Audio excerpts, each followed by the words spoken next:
memories, cocktail. Oh well, you know I got a baby mama. Just chill, no drama, we be popping collars. Put the Lex up, go on get the Benz. Tonight we living it up. What up, what up, what up? You know who it is, it's your boy DJ Shard on the ones and twos. But today I'm holding the camera. Got good news. Hopefully. I got a Mixtrack Pro 3. And I like it. I like it a lot, really. That's my baby right there. Got a Mixtrack Pro 3, but I want to upgrade to the Mixtrack Platinum. Not for any particular reasons, but just doing research on it, and I think that it was cool. I think that what they gave in the Pro 3, some of it should have been on the what they gave in the Platinum, they should have gave on the Pro 3, because it's essentially, from what I'm looking at, the exact same thing. So I mean, it does have like the LEDs and the jog wheels, which is really nice. It also has the gain knobs, which is really nice, because sometimes you get your music and some are just the bit rate a little bit higher than others, so that makes the pitch and the gain of that song just much more louder than the other one.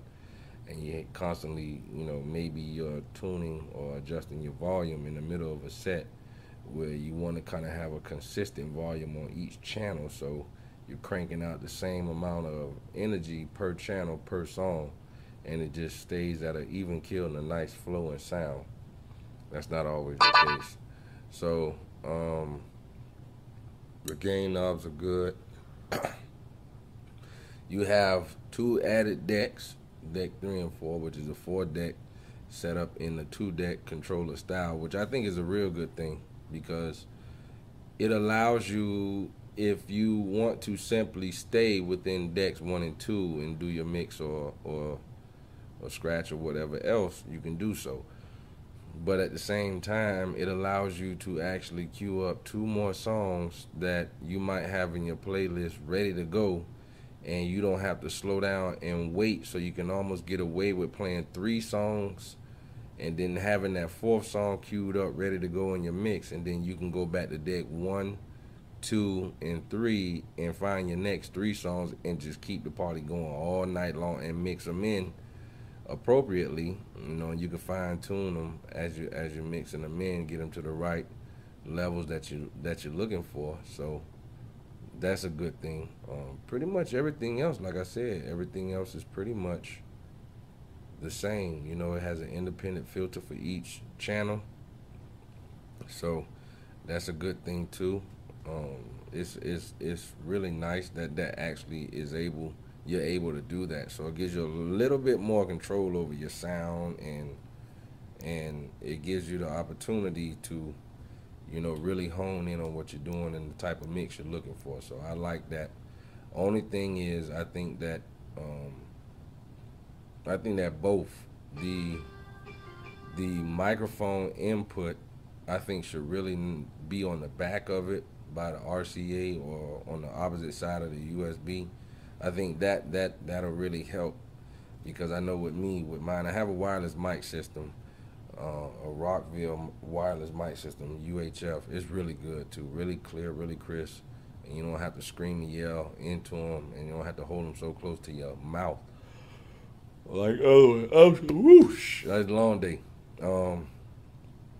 But you know, I think that the mic input should be on the back. The headphones I like it because it gives you the quarter jack and it gives you the regular 3.5. So, you know, that's good. You got both, and then it's on the front, which it should be. So that's really good. I know some of them, sometimes the old school turntables and whatnot, used to have them on the top. You plug it in, or you go into the mixer sometimes. If you have an independent mixer, which your cords can get in your way, but this way, with the headphone jack being on the front, you know, it's kind of right out your way. You can get to them real quick, boom, boom, boom, and it's not in the way you doing your mix, your juggles, your scratches, or just blending tracks together. You know, it's not in your way. So that's really good, and I like that. So I'm eager to get it. like I said, I got the Mixtrack Pro 3. It's done really well. The only issue I have with mine, maybe everybody else is having the same, so therefore I wanted to try the Platinum and see what it does. I'm gonna keep my Mixtrack Pro 3 because I like it a lot. I really like it a lot. So I'm gonna keep it and see how the added features are on the Platinum. But the only problem I have with mine is now my crossfader bleeds, and you know I'll be on deck 1 and deck 2 will be playing underneath, or vice versa. So I got me a little can of I got a little can. What I've done, what seemed to have helped me, is I got a can of what is it, dust cleaner for like the PC dust cleaner, or this way. You know, I got a little can of dust cleaner. It don't have to be it ain't no special name brand or nothing. You can go to like the Dollar Tree or Family Dollar or whatever, and you know, just get that. And I spray it down in the crossfader, in the groove. Spray it down in the groove, you know, here.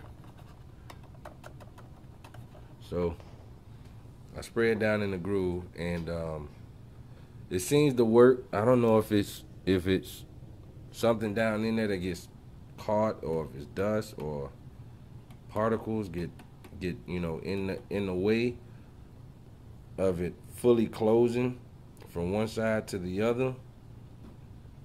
I don't know, but I just spray a little dust cleaner in mine. It ain't nothing but this is a big burst of air. So essentially it's a big burst of air, and I spray it on mine. I wipe it down every day, and that's pretty much it. I don't really have any issues other than that with the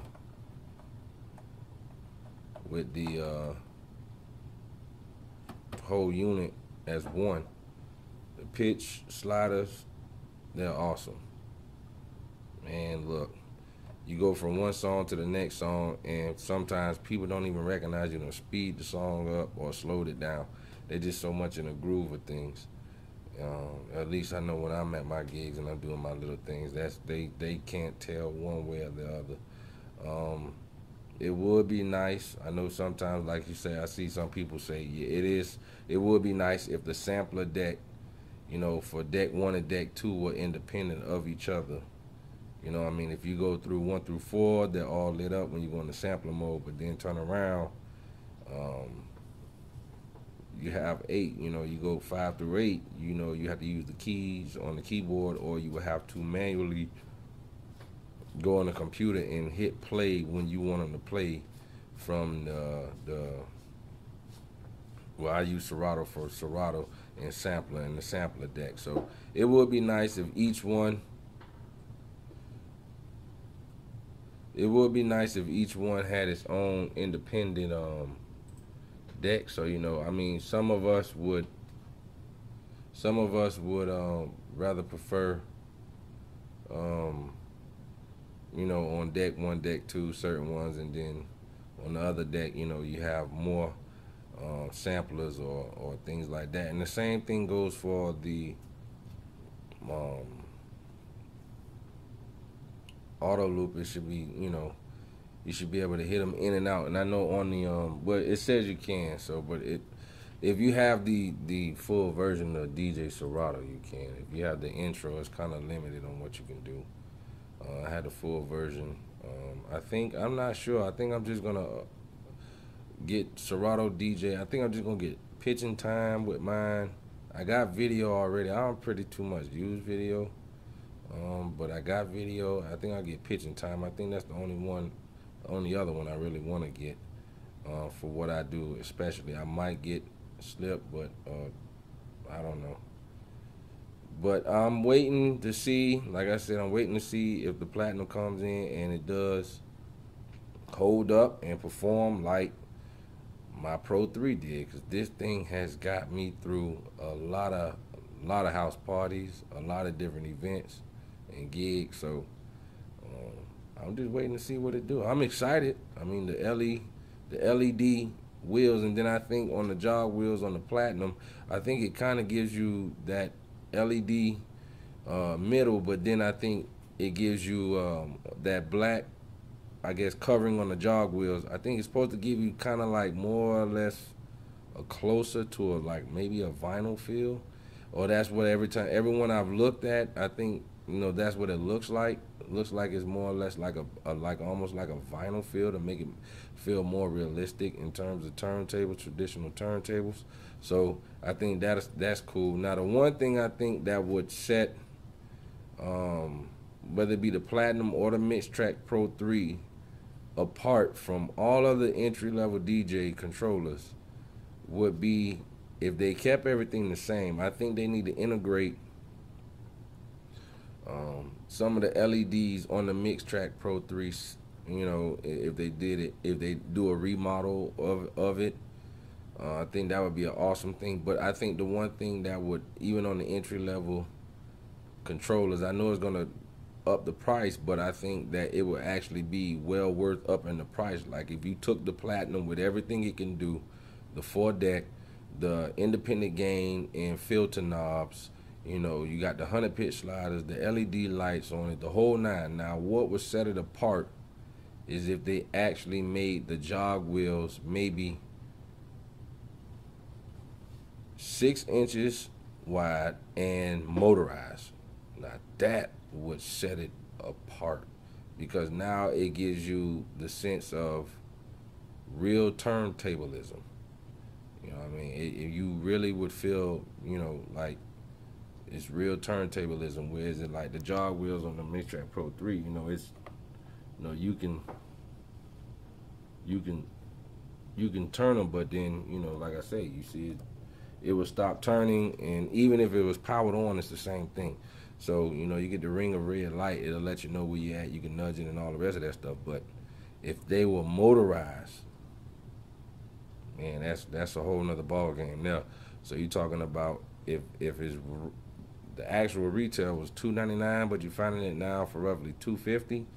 You're talking about they can easily push this thing up to $399 standards, and if the crossfader is not the same, I don't want to say lousiness as the as the Mixtrack Pro 3 on the Platinum. I mean, if the crossfader is better, then absolutely. If the crossfader is better, absolutely. It's a great package. As long as they upgrade that crossfader, stop letting it bleed out so much, or the sensitivity of it, maybe, I don't know. Maybe you gotta adjust the sensitivity. I'll play around with it a little bit and see what happens. They motorize the wheels with all the other features they have on the Platinum. That's all they gotta do is motorize those jog wheels and give you the same features. Man, look here, it's a wraps.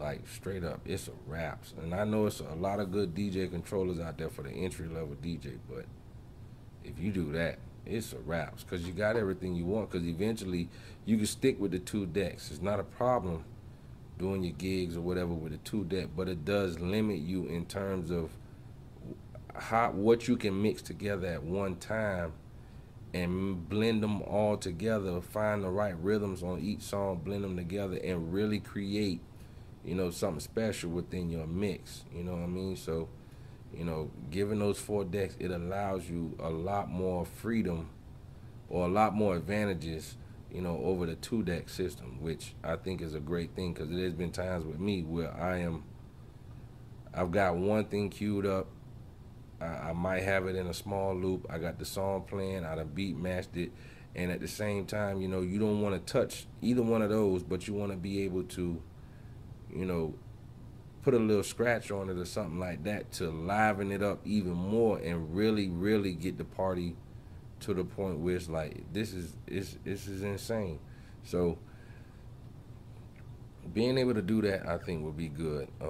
But other than that, the Mixtrack Pro 3 has been good to me. It has been good to me, and I'm not gonna dump it or let it collect dust. I'm gonna keep it, and I'm gonna compare the two, because if I don't like the Platinum, I'm going back to my baby. So other than that, that's pretty much it. Listen, subscribe, like. I got other videos on there, other mixes and everything else like that. Check them out. But most importantly, subscribe and like. That's what you need to do. It's DJ Shad. Y'all be safe. Memories, cocktail, oh well, you know I got a baby mama. Just chill, no drama, we be popping collars. Put the Lex up, go on get the Benz. Tonight we living it up, go on get a friend. Get home like 10.